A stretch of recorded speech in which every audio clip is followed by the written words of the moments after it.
मैं बस इसको इसी से power on off.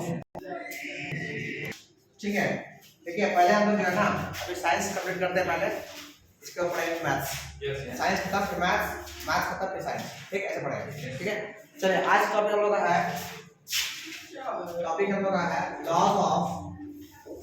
Laws of constant proportion.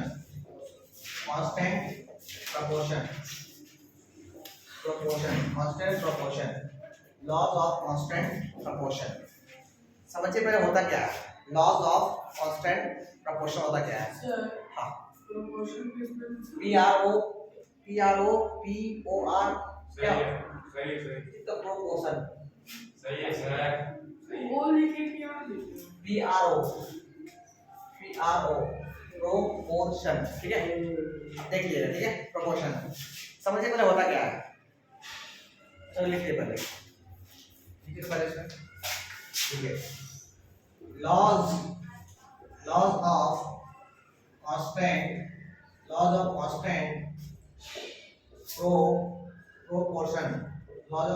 Proportion और डिफिनिट प्रोपोर्शन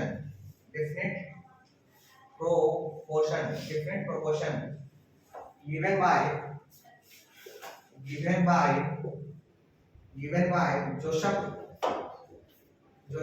प्राउस। आपसे पूछेगा कि constant of laws of constant proportion कौन दिया, तो क्या बोलेंगे? Joseph Proust. जोसेफ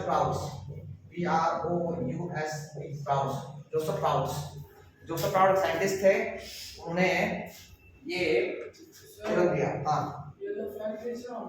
अरे थोड़ा डिस्टर्ब हो गया, वो छोड़ दीजिए। अरे वो डिस्टर्ब है वो, है ना? इसे क्या कहता है? देखिए बस ये हम कहते हैं कि ये जो प्रोपोर्शन दिया गया है किसके द्वारा दिया गया है, तो बोलिएगा जोसेफ प्राउस के द्वारा। ठीक है, उन्होंने क्या कहा? उन्होंने कहा किसी के आप ले लीजिए H2O, ये क्या है? H2O क्या है? जल है, माने पानी है। H2O क्या है? जल है। ऐसे ये मॉलिक्यूल्स है, पता है नहीं? ये पूरा कंपाउंड है जो बना कैसे है? हाइड्रोजन का दो आइटम है और ऑक्सीजन का एक आइटम है। ठीक है, अगर देखिएगा तो हाइड्रोजन का एक आइटम का मास कितना होता है? 1 U। और आपको मास जो है देखिएगा कितना भी एलिमेंट्स है, ये एलिमेंट जो ना सिमिलर टाइप का एटम से मिलकर बना होता है। बहुत तरह का सिंपल सेम टाइप का एटम मिलके एक एलिमेंट बनाएगा, चाहे वो एलिमेंट किसी भी चीज का हो। जैसे ऑक्सीजन एक एलिमेंट है, सेम टाइप का बना के ये बनाया है। जैसे हाइड्रोजन का डिफरेंट टाइप का मिलके क्या एटम्स मिला के बनता है एक हाइड्रोजन बनाएगा, एक हाइड्रोजन एलिमेंट। ठीक है, अच्छा उन्होंने क्या कहा कि भैया आपको मास को नापना हो किसका? एलिमेंट का, तो नापते हैं यू में, यूनिफाइड मास यू में नापते हैं। ठीक है, यू में नापते हैं। अच्छा ध्यान दीजिए प्लीज, अगर एक हाइड्रोजन का मास 1 है तो 2 कितना होगा? 2 होगा। मतलब सर 1 का 1 है तो 2 हाइड्रोजन का मास जो होगा कितना होगा? 2 U होगा, है ना? अच्छा ऑक्सीजन का मास कितना होगा? 16 U होता है, 16 U होता है। अगर हम दोनों का रेशियो निकाल दें, ऑक्सीजन का मास जो है वो कितना है? 16 U है, 16 है। अगर हम रेशियो निकाल दें, ठीक है, रेशियो निकाल दो कितना होगा? 2U upon 16U। ये कट जाएगा, कितना आएगा? ये कट जाएगा, कितना आएगा? 1/8। मतलब क्या हुआ? मतलब ये हुआ कि पानी का एक बूंद, ये पानी कहीं का भी हो सकता है, चाहे घर का हो, चाहे नाली का हो, चाहे गटर का हो, चाहे कहीं का भी हो। पानी एक बूंद जो है वो उसमें एक हाइड्रोजन और 8 वो ऑक्सीजन का एटम होगा। समझे क्या बोल रहे हैं? मास प्रोपोर्शन में होगा। मतलब अगर एक ये है तो ये 8 होगा, अगर ये 2 हुआ 16 होगा, ये अगर ये 3 हुआ तो कितना होगा? 24 होगा। अरे 8 से 24 होता है। अगर ये 4 है तो कितना होगा? 32 होगा। आ रहा समझ में? अगर हाइड्रोजन का मास बढ़ते गया तो ऑक्सीजन का मास भी बढ़ते जाएगा। इसी को भैया बोला गया लॉज ऑफ कांस्टेंट प्रोपोर्शन, मतलब सेम डिफरेंट प्रोपोर्शन में बढ़ना। बुझाया क्या बोले? सो फटाफट लिख दे सको। जल्दी से आप कॉपी कर लीजिए, CO2, ठीक है। बोलिए कार्बन का मास कितना, मास कितना, मास 12 U, बोले हाँ कितना। हम लोग किसी भी एलिमेंट का मास को नापते हैं किसमें है, U में, लिख लीजिएगा, है ना। V क्या चीज, V मेजर्ड मास, ये बताएंगे फिर हम पढ़ाएंगे अभी हम पूरा सब कुछ, पढ़ लीजिए बस। V measured mass of any element U, है ना, इसको बोलते हैं AMU, है ना, शॉर्ट में क्या बोलते हैं, U। AMU में नापते हैं तो शॉर्ट बोलेंगे U में नापते हैं, ठीक। अच्छा, कार्बन का 12 मास है, क्यों सर, क्योंकि इसका एटॉमिक नंबर 6 है, एटॉमिक नंबर 6 है, उसका डबल कर दो, मास आ जाएगा 12 हो गया, मानते हैं आपको। अच्छा, ऑक्सीजन का मास कितना है सर, 16, ऐसे दो है तो कितना हो गया, 32 U। अब दोनों का क्या निकालना है, रेशियो, चैप्टर का रेशियो है कांस्टेंट प्रोपोर्शन, तो 12 U अपॉन 32 U, U से U कटा, 12 काट दो, 12 से 12 4 कटा, 4 से 12 और 8 से 32, कितना हो गया, 3/8। मतलब सर कार्बन डाइऑक्साइड अगर बनेगा ना तो कार्बन का 3 एलिमेंट, कार्बन का 3 मॉलिक्यूल्स और ऑक्सीजन का 8 मॉलिक्यूल्स कंबाइन होके कार्बन डाइऑक्साइड बनाएगा, समझे। अगर ये बढ़ा डबल से, इसको भी बढ़ना होगा, ये रेशियो ना निकाल, रेशियो मतलब एग्जैक्ट नंबर नहीं ना, एग्जैक्ट नंबर नहीं है, नहीं, इसी रेशियो बढ़ेगा। अगर इसको बढ़ाओगे तो ये भी बढ़ेगा, ये बढ़ेगा तो ये भी बढ़ेगा। जी यही बताएं, किसमें बताते हैं, वाटर बताया, वाटर में H2O बताते हैं, अगर वो बढ़ेगा अगला को भी बढ़ना होगा, इसीलिए बोला गया रेशियो कांस्टेंट प्रोपोर्शन, हमेशा बढ़ेगा। अगर इसको बढ़ना है, ये बढ़ेगा, ये बढ़ेगा, ये बढ़ेगा। और ये दिया गया था जोस प्राउड्स द्वारा, तो लिख दिया इसको पहले क्या उन्होंने कहा था, ठीक है। According to Joseph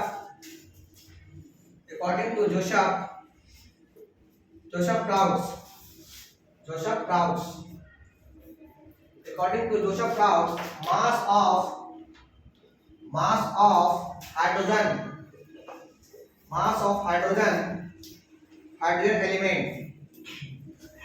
element, mass of hydrogen element and oxygen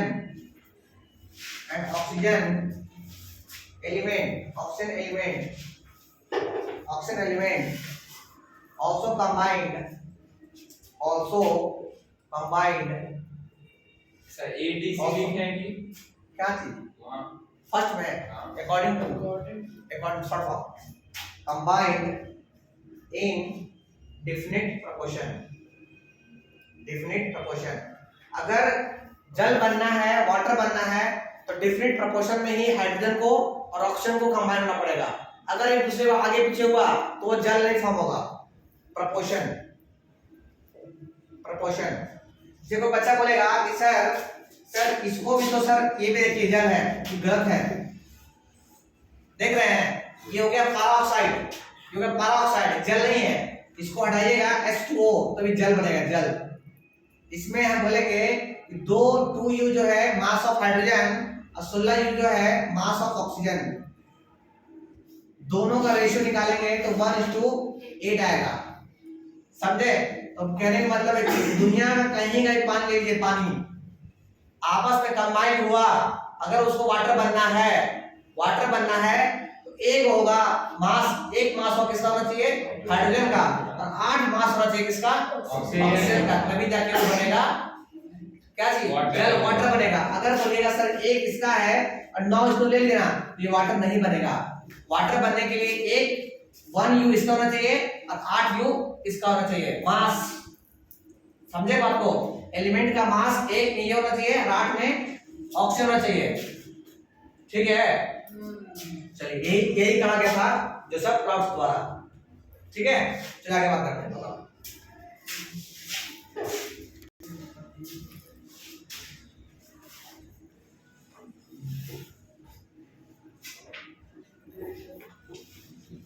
अच्छा उसी में लिख लीजिए, उसी में एक पॉइंट नोट लिखिए, आगे आपको समझ आया, उसी में लिख लीजिए, कांस्टेंट प्रोपोर्शन लिख लीजिए। लिखिए तो टू फॉर्म अब ये और आपको समझ में आएगा। To form water one part of क्या चीज hydrogen, one part of hydrogen and hydrogen mass and 8 part of oxygen mass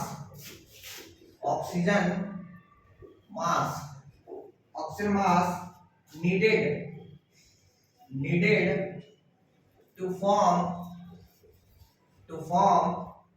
one molecules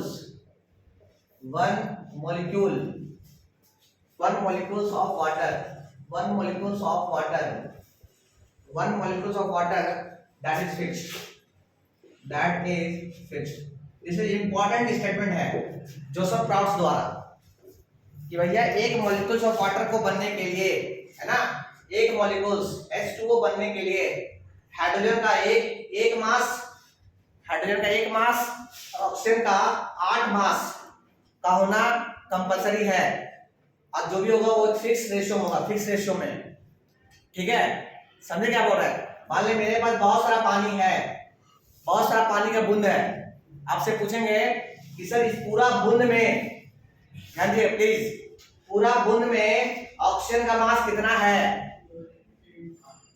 और पूरा बूंद में हाइड्रोजन का मास कितना है।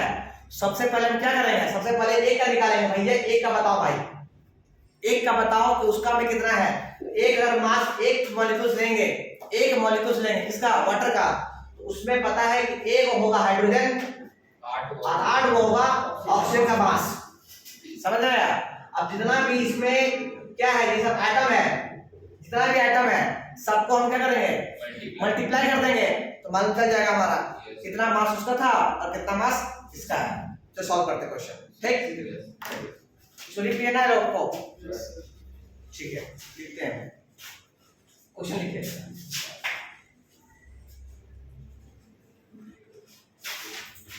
ऑन है ना, क्वेश्चन लिखिए, इसको बना दिखाइए आप लोग, बेसिक क्वेश्चन है, बनाइए इसको। देखिए, if we have 450 gram of water, 450 gram of water है, then find how much hydrogen and oxygen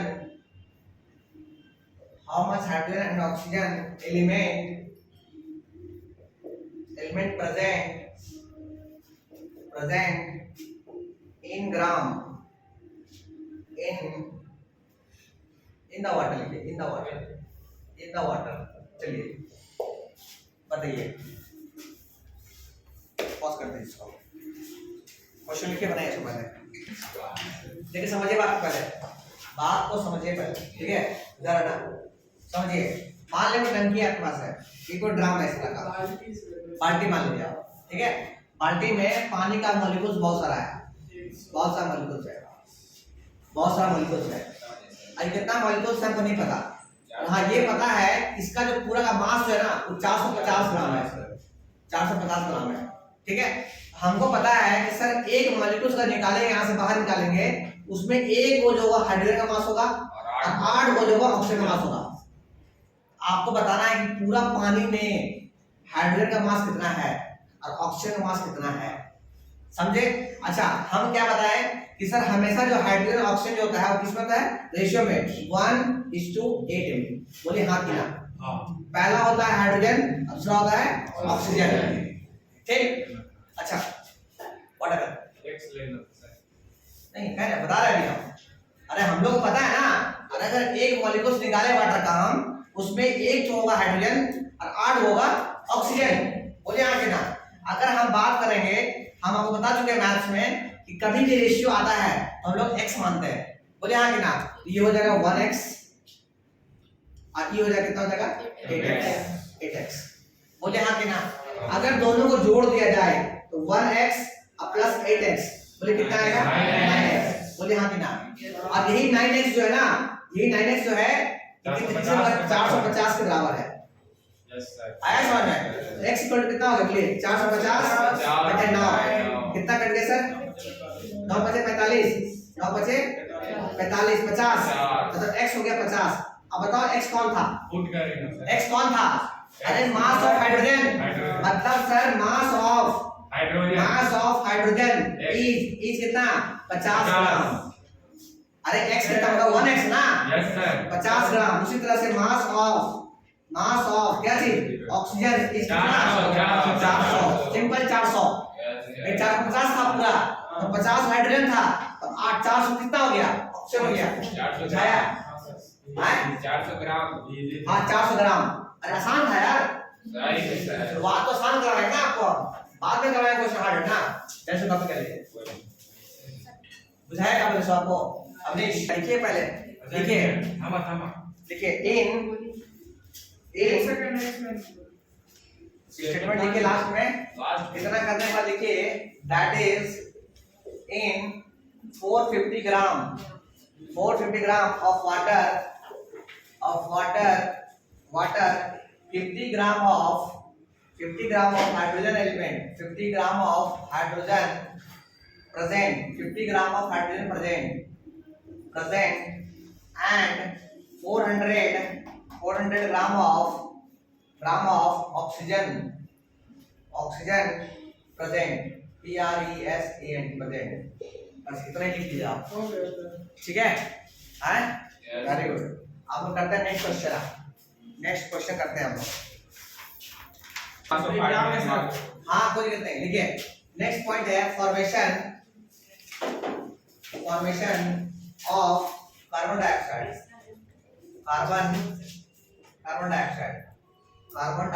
तभी से जो बोला ना कार्बन डाइऑक्साइड वही कैसे बनता है? तो कार्बन प्लस O2 मिलकर बनता है CO2, है ना? उसी तरह से CaCO3 ब्रेक होके बनाता है CO2 प्लस CO। इसमें लिख लीजिएगा in both cases carbon dioxide CO2 is made up the same element that is oxygen and carbon combined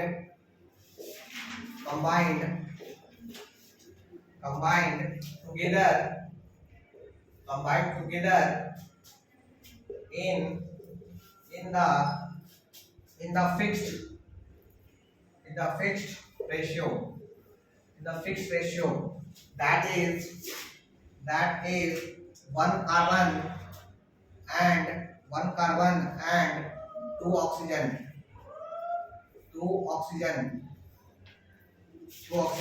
that is one carbon का मास होता है 12U और दो ऑक्सीजन का मास होगा 32U। इसलिए कहेंगे कि mass of carbon upon mass of oxygen equal to 12 upon 32। इसको काटेंगे जो ये बताए थे वो 3:8। सो नोट लिख लीजिएगा, नोट लिख लीजिएगा एलिमेंट मासेस की मत लिखिए, इतना लिख लीजिए फटाफट, इतना लिख लीजिए। कार्बन डाइऑक्साइड बनता कैसे है? जो तो ये बोलते हैं हर्ष ये वन कार्बन एंड 2 ऑक्सीजन, है ना? कार्बन डाइऑक्साइड बनने के लिए एक को कार्बन चाहिए और 2 तो ऑक्सीजन चाहिए, समझे? 2 को एटम चाहिए, 2 को एटम चाहिए ऑक्सीजन का। ये देखिए 2 को एटम चाहिए ऑक्सीजन का और 1 एटम चाहिए कार्बन का, है ना? इसका मास हो गया 12U, इसका मास हो गया 32U। दोनों का रेशियो निकालेंगे 3:8। तो 3:8 में ही कार्बन डाइऑक्साइड कंबाइन होता है। कैसा कार्बन डाइऑक्साइड बनना है तो 3 को जो है 3 gram of mass of carbon and 8 gram of mass of oxygen should be combined. अगर कंबाइन करेगा तब जाके कार्बन डाइऑक्साइड बनेगा। अभी क्या बोले जा रहे हो? 3 ग्राम देख लीजिएगा, 3 ग्राम जो है 3 ग्राम ऑफ कार्बन है क्या बनने के लिए, एंड 8 ग्राम ऑफ ऑक्सीजन, दोनों कंबाइन करेगा, तो एक मॉलिक्यूल बनेगा, एक molecule combine to form 1 molecule of carbon dioxide. Carbon dioxide का एक वो मॉलिक्यूल्स बनने के लिए, अरे मार्केट में कार्बन डाइऑक्साइड बहुत सारा है, पर उसमें अगर एक वो मॉलिक्यूल चाहिए कार्बन डाइऑक्साइड का, तो उसमें चाहिए 3 ग्राम ऑफ कार्बन और 8 ग्राम ऑफ ऑक्सीजन। अगर दोनों कंबाइन करेगा तब जाके एक मॉलिक्यूल बनेगा कार्बन डाइऑक्साइड का। जैसे पानी का बात करते, पानी का एक मॉलिक्यूल को बनने के लिए एक वो चाहिए हाइड्रोजन और 2 को चाहिए 8 हो चाहिए ऑक्सीजन, 8 हो चाहिए ऑक्सीजन, ये नहीं बताए थे। तो आपसे पूछेगा कि कितना ग्राम कार्बन चाहिए और कितना ग्राम ऑक्सीजन चाहिए कार्बन डाइऑक्साइड बनने के लिए। यहाँ 2 होगा, अरे नहीं एक मॉलिक्यूल्स के लिए बताते भाई, रेशियो में एक मॉलिक्यूल्स के लिए 1:8 था ना, भूला जा तुरंत, 1:8 था, एक हाइड्रोजन 8 ऑक्सीजन।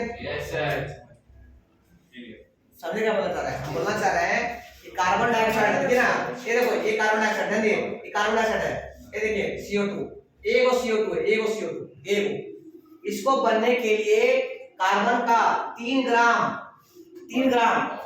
मास चाहिए है ना, और ऑक्सीजन का 8 ग्राम मास चाहिए, दोनों का मास कंबाइन होगा तब जाके एक मॉलिक्यूल बनेगा, कार्बन डाइऑक्साइड का। समझे? आप अगर समझना है तो वाटर समझिए, वाटर से, अरे यार पानी जो बनता है ना, पानी पता है ना, बूंद बूंद से घड़ा बनता है, सुने ना, तो वही एक बूंद हमने बोले वही एक बूंद जो है ना, वही एक बूंद है जो ये बना हुआ है फिक्स रेशियो में, इसका रेशियो फिक्स्ड है, कभी चेंज नहीं होगा, नहीं कभी चेंज नहीं होगा, अगर चेंज हुआ तो पानी जो है बन जाएगा, वो बुझाया क्या हमने, सो जैसे कॉपी कर देंगे। देखिए हम आपको सिखाए थे कि भैया mass of conservation of mass, उसमें क्या सिखाया थे कि अगर एक और दो आदमी मिलके बना रहा है C and D, ठीक है, अगर इसका मास x है, x तो कुछ मानो ना, मान लो 2 है, इसका मास मान लो 3 है, तो 3 है तो कितना हो गया 5, इधर जो बनेगा तो ये मान लो कि 2.5 रहेगा, ये कुछ भी रहेगा, मान लो 3 हो गए ये और 2 के ये, तो आप देख रहे हैं कि इसका मास कितना है 5, इसका मास कितना है 5, इसका मतलब क्या हो गया कि मास कंजर्व्ड होता है, मास क्या होता है कंजर्व्ड होता है, इसका मतलब क्या होगा रिएक्शन से पहले है ना, इसको बोलते हैं, इसको क्या बोलते हैं पता क्या, इसको क्या बोलते हैं रिएक्टेंट है ना, रिएक्टेंट का mass of reactant, mass of में क्या बोलते हैं, ये भाई नहीं पता यार, हिंदी में नहीं पता, mass of reactant, mass of reactant ये बराबर होगा mass of reaction, mass of product है ना, प्रोडक्ट, इसी को क्या बोला गया, कंजर्वेशन ऑफ